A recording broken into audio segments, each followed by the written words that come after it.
அனைவருக்கும் வணக்கம். நான் இன்று அக்பர் பீர்பால் கதைகளிலிருந்து நம்பிக்கையை பற்றி ஒரு கதை சொல்ல போகிறேன். ஒரு சமயம் முஸ்லீம் மதகுருமார் ஒருத்தர் அக்பரை பார்க்க வந்தார். அரசர் அவரை அன்போடு வரவேற்று ஆசனமெல்லாம் அளித்து உபச்சாரமெல்லாம் பண்ணி அமர வச்சார். அவரும் அக்பர் மகாராஜாவோட அன்று புறாவும் இருந்தார்.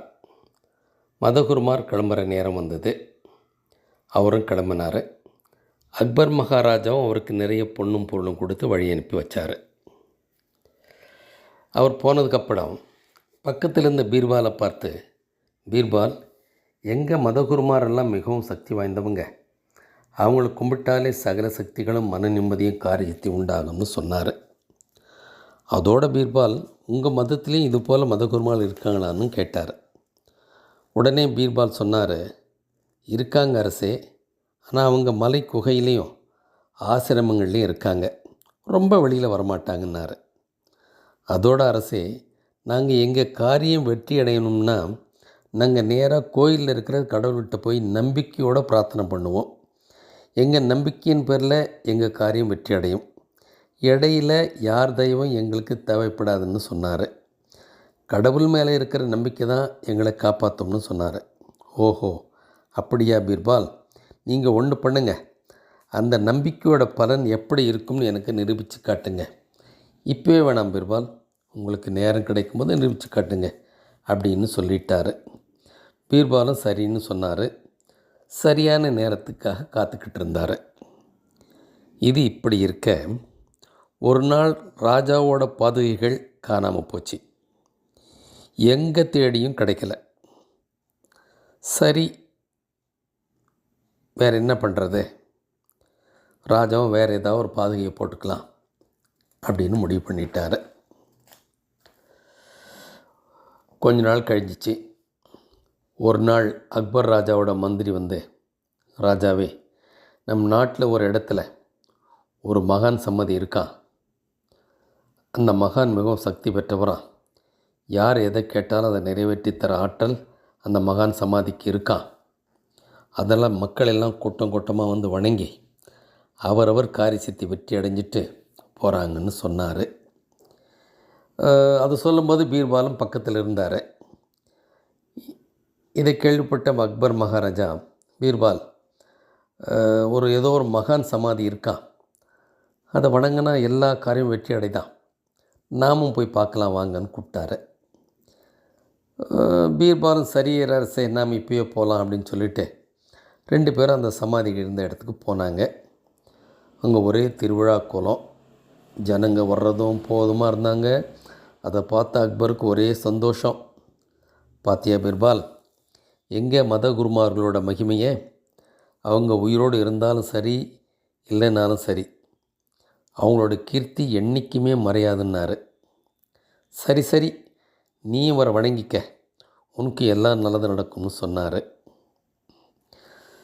அப்போ பீர்பால், அரசே, நீங்கள் இந்த சமாதி முன்னாடி உங்களுக்கு என்ன வேணும்னு வேண்டிக்குங்க, அது நடக்குதான்னு பார்ப்போம். அப்படி நடந்தால் நானும் இங்கே மண்டியிட்டு இந்த சமாதியை வணங்குறேன் அப்படின்னு சொன்னார். நீ இன்னும் நம்பலை இல்லை, இப்போ பார், நான் என்னுடைய வேண்டுதலை இங்கே வைக்கிறேன் அப்படின்னு சொல்லிவிட்டு, மகானே, நான் மேவார் மன்னன் பிரதாபசிம்மனை போரில் ஜெயிக்கணும், நீ இந்த என்னுடைய வேண்டுதலை நிறைவேற்றி வைக்கணும் அப்படின்னு கேட்டுக்கிட்டார். சிறிது நேரம் கழிஞ்சது. சரி பீர்பால், நம்ம கிளம்புவோம், நேரமாச்சுன்னு அக்பரும் பீர்பாலும் கிளம்ப தயாரானாங்க. அப்போ தூரத்தில் ஒரு குதிரை வேகமாக இவங்களை நோக்கி வந்துச்சு. வந்தவன் ஒரு சிப்பாய். மன்னர்கிட்ட வந்த உடனே குதிரையை விட்டு இறங்கி அரசர் முன்னாடி மண்டியிட்டு வணங்கினான். ராஜா என்ன விஷயம்னு கேட்டார். அரசே, போரில் மேவார் மன்னன் பிரதாபசிம்மன் தோற்று போனார், நம்ம வீரர்கள் அவரை கைது பண்ணிட்டாங்கன்னு சொன்னான். ராஜாவுக்கு ரொம்ப சந்தோஷம். தன் கழுத்தில் இருந்த முத்து மாலையை கட்டி அவனுக்கு பரிசாக தந்தார். அதோடு, பாத்தியா பீர்பால், என்னுடைய மதகுருமானுடைய மகிமையை நான் வேண்டிய உடனே என்னுடைய வேண்டுதலை நிறைவேற்றினாங்கன்னு சொன்னார். அதுக்கு பீர்பால், அரசே, இது மகானுடைய மகிமை இல்லை, உங்களின் நம்பிக்கை, உங்களோட வீரம். நாம் ஜெயிப்போம்னு நம்பிக்கையோடு இருந்தீங்க, அது இப்போ நடந்துச்சு அப்படின்னு சொன்னார். அக்பருக்கு கோபம் வந்துடுச்சு. என்ன பீர்பால், நான் சொல்லிகிட்டே இருக்கேன், நீ மட்டும் இந்த மகான் சமாதியை வணங்கலைன்னா உனக்கு மரண தண்டனைன்னு சொல்லிட்டார்.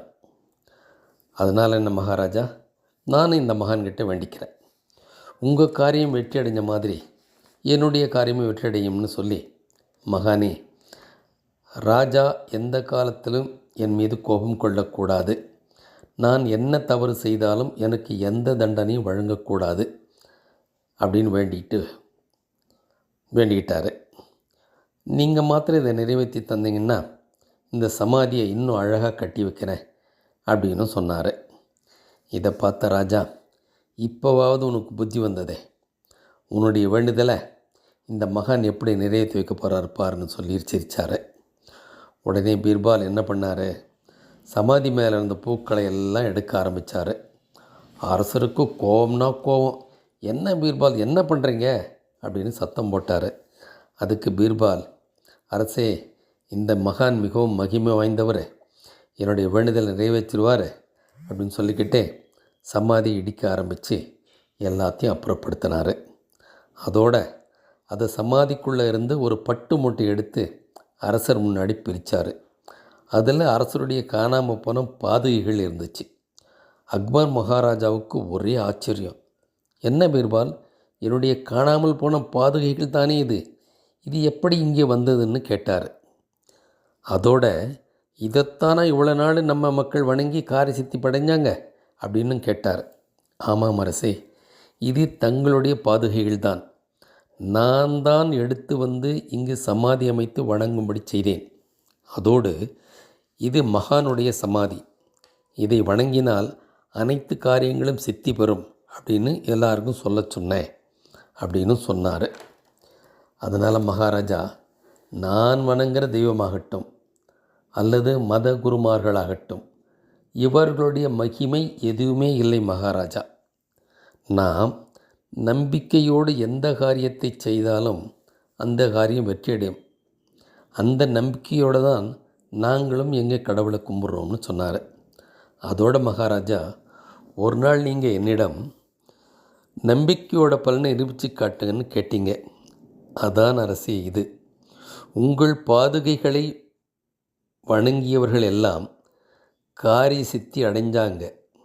அது நம்பிக்கையோடு வணங்கினது தான் என்று கூறினார். ராஜாவும் இதை ஒப்புக்கொண்டார். பீர்பாலை பாராட்டி பரிசெல்லாம் கொடுத்து கௌரவப்படுத்தினார். அதனால் எதையும் நம்பிக்கையோடு செய்ய வேண்டும். நம்பிக்கைதான் வெற்றியை கொடுக்கும்.